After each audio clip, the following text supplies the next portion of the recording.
আসসালামু আলাইকুম প্রিয় শিক্ষার্থী, আমি প্রফেসর হুসনায়রা ইয়াসমিন, অর্থনীতি বিভাগ, ঢাকা কলেজ। আজকে মাস্টার্সের ম্যাক্রো ইকোনমিক্সের প্রথম চ্যাপ্টার থেকে গত লেকচারের মতো বেসিক ম্যাক্রো ইকোনমিক কনসেপ্টসের উপর কিছু আলোচনা করব। গত ক্লাসে যে আলোচনা করেছিলাম তার জের ধরে আজকের যে কনসেপ্টগুলো আলোচনা করব সেগুলো হচ্ছে potential GNP, actual GNP, expected GNP, GNP gap, growth এবং গ্রোথ রেট। জিএনপি সম্পর্কে মোটামুটি তোমাদের একটা ধারণা আছে। পটেনশিয়াল জিএনপি বা অর্জনযোগ্য জিএনপি বলতে আমরা কি বুঝি প্রথমে দেখা যাক। একটা দেশ তার যে সম্পদগুলো রয়েছে তার পরিপূর্ণ দক্ষতার সাথে ব্যবহার করে একটা নির্দিষ্ট অর্থ বছরে যে পরিমাণ চূড়ান্ত দ্রব্য সামগ্রী ও সেবা উৎপাদন করতে পারে তার আর্থিক মূল্যকে আমরা পটেনশিয়াল জিএনপি বা অর্জনযোগ্য জিএনপি বলে থাকি। পটেনশিয়াল জিএনপি এবং এক্সপেক্টেড জিএনপির ভিতরে তফাৎ রয়েছে। এক্সপেক্টেড শব্দের অর্থ হচ্ছে প্রত্যাশা আর পটেনশিয়াল শব্দটার অর্থ হচ্ছে অর্জনযোগ্যতা। নির্দিষ্ট সম্পদ ব্যবহার করে যে পরিমাণ অর্জন অতীতে হয়েছে তার উপর ভিত্তি করে আমরা পটেনশিয়াল জিএনপি পরিমাপ করে থাকি। আর এক্সপেক্টেড জিএনপি পটেনশিয়াল জিএনপির চাইতে বেশিও হতে পারে, আবার পটেনশিয়াল জিএনপির চাইতে কমও হতে পারে। অর্থাৎ যে বছরের পটেনশিয়াল জিএনপির কথা আমরা বলছি সেই বছরের তুলনায় যদি সেই বছরে যদি যে প্রযুক্তি ছিল সেই প্রযুক্তির ব্যবহার না করে আরও উন্নত প্রযুক্তি ব্যবহার করে বাস্তব যে জিএনপিগুলো আসবে সেটাকে আমরা বলবো এক্সপেক্টেড জিএনপি। এবার আসো অ্যাকচুয়াল জিএনপি আমরা কাকে বলি। অ্যাকচুয়াল জিএনপি বলতে সেই জিএনপিকে বোঝানো হচ্ছে একটা নির্দিষ্ট অর্থ বছরে একটা দেশ তার সম্পদ সকল উপকরণ দক্ষতার সাথে ব্যবহার করে, বা সকল উপকরণ দক্ষতার সাথে না বলে আমরা বলতে পারি সকল উপকরণ ব্যবহার করে বাস্তবে যে পরিমাণ চূড়ান্ত দ্রব্য সামগ্রী ও সেবা উৎপাদন করে তার আর্থিক মূল্যটাকে আমরা অ্যাকচুয়াল জিএনপি বলছি, অর্থাৎ প্রকৃত জিএনপি। পটেনশিয়াল জিএনপি হচ্ছে পরিপূর্ণ দক্ষতার পরিপূর্ণ ব্যবহার, আর অ্যাকচুয়াল জিএনপি দক্ষতাপূর্ণ ব্যবহার হতেও পারে নাও হতে পারে, বাস্তবে যেটা উৎপাদিত হয় সেটাকে বলা হচ্ছে অ্যাকচুয়াল জিএনপি। এই পটেনশিয়াল জিএনপি এবং এক্সপেক্টেড জিএনপির ভিতরে পটেনশিয়াল জিএনপি এবং অ্যাকচুয়াল জিএনপির ভিতরে অনেক সময় অসমতা দেখা দিলে পটেনশিয়াল জিএনপি এবং অ্যাকচুয়াল জিএনপির ভিতরে অনেক সময় অসমতা দেখা দেয়। যখনই অসমতা দেখা দেয় সেটা পটেনশিয়াল জিএনপির চাইতে অ্যাকচুয়াল জিএনপি বেশিও হতে পারে, আবার পটেনশিয়াল জিএনপির চাইতে অ্যাকচুয়াল জিএনপি কমও হতে পারে। এই যে অসমতাকে আমরা বলছি জিএনপি গ্যাপ। এই জিএনপি গ্যাপের কারণে কোনো সময় অর্থনীতিতে মন্দা আসে, কোনো সময় অর্থনীতিতে মাত্রাতিরিক্ত মুদ্রাস্ফীতি দেখা দেয়, যার কোনোটাই অর্থনীতির জন্য কাম্য নয়। তো পটেনশিয়াল জিএনপির কথা আমরা যেটা বললাম আর অ্যাকচুয়াল জিএনপির যেটা বললাম, এটার ভিত্তিতে আমরা জিএনপি গ্যাপ পরিমাপ করব একটা চিত্র ব্যবহার করে। এখানে চিত্রে তোমরা দেখতে পাচ্ছ ও ওয়াই অক্ষে আমি পটেনশিয়াল জিএনপি, অ্যাকচুয়াল জিএনপি এবং জিএনপি গ্যাপ পরিমাপ করেছি, আর ভূমি অক্ষ যেটা ওএক্স অক্ষ সেখানে সময় বা বছর হিসাব করিয়েছি। চিত্রে দুটি রেখা রয়েছে, এটা হচ্ছে স্ট্রেট লাইন পিপি, এটাকে পটেনশিয়াল জিএনপি লাইন বলছি, আর আঁকাবাঁকা যে লাইনটা রয়েছে যেটার নাম দিয়েছি আমি এ, এটা হচ্ছে আমাদের অ্যাকচুয়াল জিএনপি লাইন।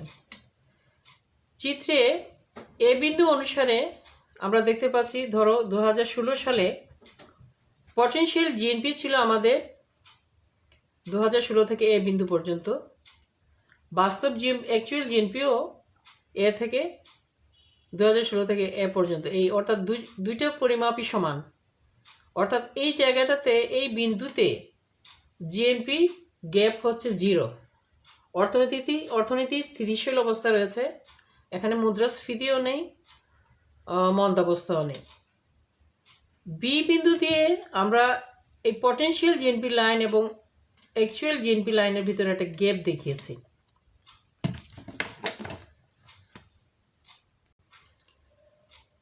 বি বিন্দুতে দেখো, বি বিন্দু থেকে 2017 সাল, যেটা বি বিন্দুর থেকে যে লাইনটা টানা হয়েছে, সেখানে পটেনশিয়াল জিএনপি হচ্ছে 2017 থেকে বি পর্যন্ত, আর অ্যাকচুয়াল জিএনপি হচ্ছে 2017 থেকে এফ বিন্দু পর্যন্ত। এখানে বিএফ পরিমাণ জিএনপি গ্যাপ রয়েছে, অর্থাৎ যতটুকু অর্জন করা সম্ভব তার চাইতে বাস্তবে উৎপাদিত হয়েছে অনেক কম, যার ফলে এই পরিস্থিতিতে মন্দাবস্থা বা জিএনপি গ্যাপ দেখা দিয়েছে। এখানে জিএনপি গ্যাপের মাত্রা হচ্ছে, পরিমাণ হচ্ছে বি থেকে এফ পর্যন্ত।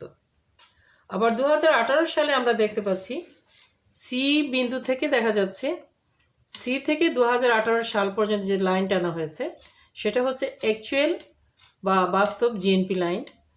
আর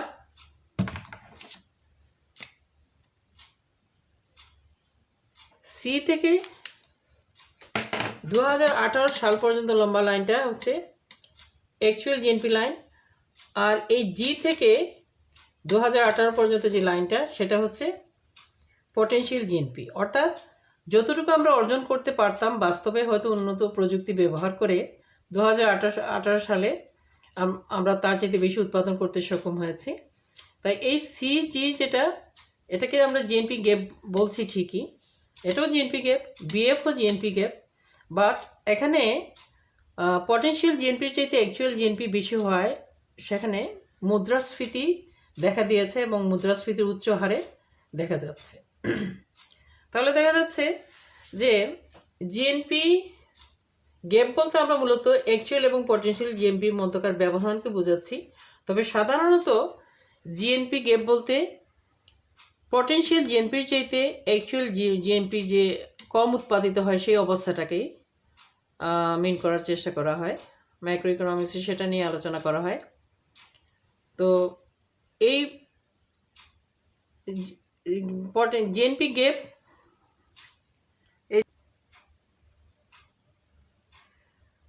ম্যাক্রো ইকোনমিক্সে জিএনপি গ্যাপ ধারণার গুরুত্ব কতটুকু, এটার পরিমাপ করার দরকারই কি, আর এর দ্বারা কি বাস্তব অর্থনীতিতে এর প্রভাব কি হয়।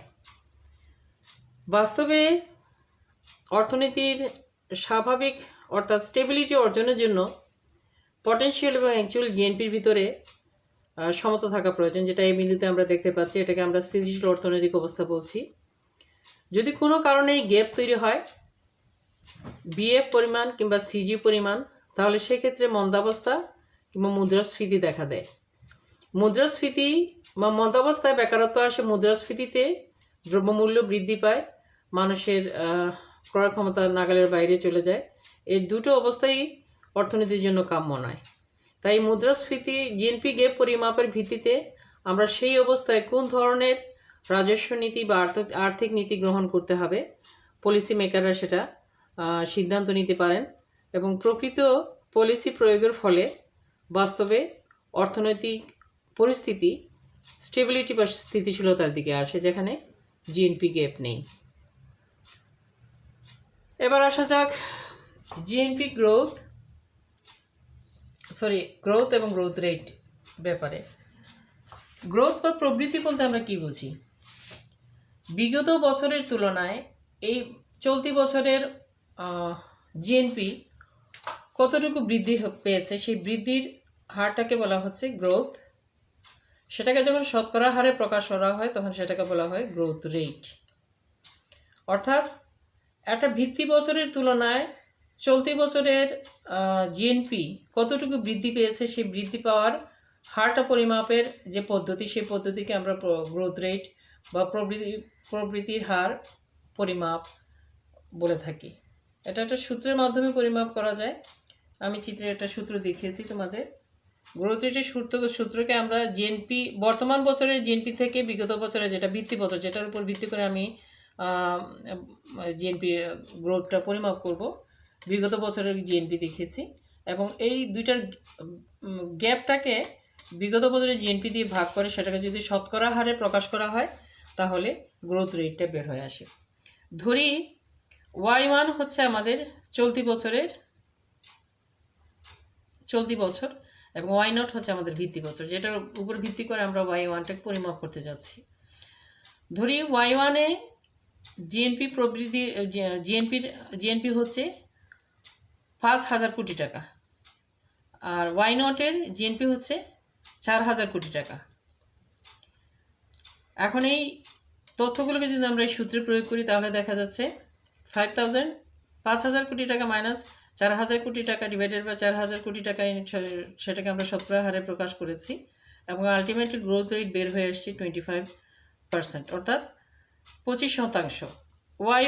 Y0-এর তুলনায় Y1 অর্থ বছরে প্রবৃদ্ধির হার হচ্ছে 25% বা 25% হারে প্রবৃদ্ধি হয়েছে। এখানে আরেকটা বিষয় তোমাদের জানা দরকার, সেটা হচ্ছে প্রবৃদ্ধি এবং ডেভেলপমেন্টের মধ্যে আমরা কি বুঝি। গ্রোথ অ্যান্ড ডেভেলপমেন্ট, প্রবৃদ্ধি বা উন্নয়ন। প্রবৃদ্ধি বলতে সাধারণত অবকাঠামোগত পরিবর্তন ছাড়াই গত বছরের তুলনায় চলতি বছরের জিএনপি বৃদ্ধির হারকে গ্রোথ বলা হয়, আর কাঠামোগত পরিবর্তনের ফলে যে প্রবৃদ্ধি হয় সেটাকে আমরা ডেভেলপমেন্ট হিসেবে আখ্যায়িত করি। এখানে আমরা এক বছরের গ্রোথ রেট বের করার সূত্রটা এখানে আলোচনা করেছি। আমরা এটা কয়েক বছরের ভিত্তিতে, একাধিক বছরের ভিত্তিতে আলোচনা করতে গেলে আর একটা সূত্র ব্যবহার করতে হবে, সেই সূত্রটি আমরা এখানে দেখেছি। একাধিক বছরের ক্ষেত্রে সূত্রটি হচ্ছে গ্রোথ রেট সমান Y1 মাইনাস Y0, আর সেটাকে T1 থেকে T0 সময় দিয়ে ভাগ করা হয়েছে, ডিভাইডেড বাই Y0 ইন্টু 100। ধরি আমাদের চলতি বছরটা হচ্ছে 2016 এবং ভিত্তি বছর আমরা ধরছি 2006। এই 2006 থেকে 2016 পর্যন্ত যে জিএনপি, প্রতি বছরের যে জিএনপি তার গড় হিসাব বের করে সেটাকে তার সেই সময়ের গড় হিসাবটা আমরা এখানে বের করেছি। T1 থেকে T0 সময়টা হচ্ছে 2006 থেকে 2016 পর্যন্ত আমরা 10 বছর ধরেছি, আর 2016-র জিএনপি হচ্ছে 4,000 কোটি টাকা, আর 2006-এর যেটা ভিত্তি বছর সেটা মানে 2006 থেকে 2016 এখানে 10 বছরের একটা হিসাব রয়েছে, সেটা ধরলাম আমরা 2,000 কোটি টাকা। অর্থাৎ 2006-তে 2,000 কোটি টাকা যদি হয় আর 2016-তে যদি 4,000 কোটি টাকা হয় তাহলে তার ভিত্তিতে আমরা কিভাবে গ্রোথ রেট বের করতে পারি। এখানে 4,000 কোটি টাকা হচ্ছে 2016, আর Y0 হচ্ছে 2006 যেটা হচ্ছে 2,000 কোটি টাকা। এই মানটা আমরা এখানে পুট করেছি। আর T1 থেকে T0 সময় হচ্ছে 10 ইয়ার্স, অর্থাৎ 2006 থেকে 2016 পর্যন্ত 10 বছর, সেখানে আমরা ডিভাইডেড বাই 10 দিয়েছি। আর 2,000 কোটি টাকা যেটা ভিত্তি বছরের 2,000 কোটি টাকা জিএনপিতে সেটাকে ভাগ করেছে, শতকরা হারে প্রকাশ করেছি। অর্থাৎ আলটিমেটলি এই ধরনের সূত্র যদি আমরা প্রয়োগ করি তাহলে তার ভিত্তিতে গ্রোথ রেট বের হয়ে আসছে 10%। অর্থাৎ শতকরা 10 হারে কি হয়েছে, বিগত 10 বছরে গ্রোথ রেট বৃদ্ধি শতকরা 10% হারে বৃদ্ধি পেয়েছে, এখানে সেটা দেখানো হয়েছে। তাহলে আমরা দুইটি সূত্র পেলাম, একটা হচ্ছে এক বছরের গ্রোথ রেট কীভাবে বের করা যায়, আর এটা হচ্ছে যদি বছর 10 বছর হতে পারে, 20 বছর হতে পারে, 5 বছর হতে পারে, সময়ের উপর ভিত্তি করে আমরা যদি সেটাকে গ্রোথ রেট বের করতে চাই তাহলে এই সূত্রটা প্রয়োগ করে প্রয়োগ করলে সেই গ্রোথ রেটটা বের হয়ে আসবে। এখানে আরেকটা জিনিস তোমাদের বলা উচিত, গ্রোথ এবং গ্রোথ রেট এই কনসেপ্টের সাথে পার ক্যাপিটা জিএনপি গ্রোথ রেট বলে একটা বিষয় রয়েছে। মাথাপিছু জিএনপি প্রবৃদ্ধির হার। মাথাপিছু জিএনপি প্রবৃদ্ধির হার কিভাবে বের করা যায়? মাথাপিছু জিএনপি প্রবৃদ্ধির হার বের করার সূত্রটা হচ্ছে এটা। প্রবৃদ্ধির হারকে যদি আমরা জনসংখ্যা বৃদ্ধির হার দিয়ে ভাগ করি তাহলে পার ক্যাপিটা জিএনপি গ্রোথ রেটটা বের হয়ে আসে। ধরি Y1 থেকে Y0 এই সময়টাতে জিএনপি গ্রোথ রেট হচ্ছে 10%, আর জনসংখ্যা বৃদ্ধির হার হচ্ছে 2%। এখন এই 10%কে যদি আমরা 2% দিয়ে ভাগ করি তাহলে দেখা যাচ্ছে 5% মাথাপিছু জিএনপি গ্রোথ রেট বের হয়ে আসে, অর্থাৎ পার ক্যাপিটা জিএনপি গ্রোথ রেট হচ্ছে 5%। অর্থাৎ Y1 থেকে Y0 এই বছরগুলোতে পার ক্যাপিটা জিএনপি গ্রোথ রেট 5% দ্বারা বোঝানো হচ্ছে যে Y0 থেকে Y1 পর্যন্ত শতকরা 5 ভাগ হারে জিএনপি গ্রোথ রেট বৃদ্ধি পেয়েছে, পার ক্যাপিটা জিএনপি গ্রোথ রেট বৃদ্ধি পেয়েছে। তো মোটামুটি এই গেল আজকের আলোচনা। পটেনশিয়াল জিএনপি সম্পর্কে আমরা ধারণা তোমাদের স্বচ্ছ হতে হবে। পটেনশিয়ালের সাথে এক্সপেক্টেড জিএনপিকে গুলাই ফেললে হবে না। পটেনশিয়াল জিএনপি এক্সপেক্টেড জিএনপি দুটোকে আপাত দৃষ্টিতে একই মনে হয়, কিন্তু বাস্তবে কিন্তু সেটা সম্ভব না। এটা হচ্ছে আমরা অর্জন করতে পারি, অতীতে অর্জন করেছি, সেটার অভিজ্ঞতা আমাদের আছে, সেটা থেকে বেশি অর্জন করতে পারি, কম অর্জন করতে পারি, সেটা এক্সপেক্টেড হতে পারে। আর অ্যাকচুয়াল বাস্তবে যেটা আমরা অর্জন করি, অ্যাকচুয়ালটা পটেনশিয়ালের সমানও হতে পারে, অ্যাকচুয়ালটা পটেনশিয়ালের চাইতে বেশিও হতে পারে, অ্যাকচুয়াল পটেনশিয়ালের চাইতে কমও হতে পারে। যখন গ্যাপ তৈরি হবে, যখন সমতা আসবে না অ্যাকচুয়াল এবং পটেনশিয়ালের মধ্যে, তখনই জিএনপি গ্যাপ দেখা দেবে, যেটা অর্থনীতির জন্য কোনোভাবেই কাম্য হতে পারে না। মোটামুটি এই গেল আমাদের বেসিক কনসেপ্টসগুলো।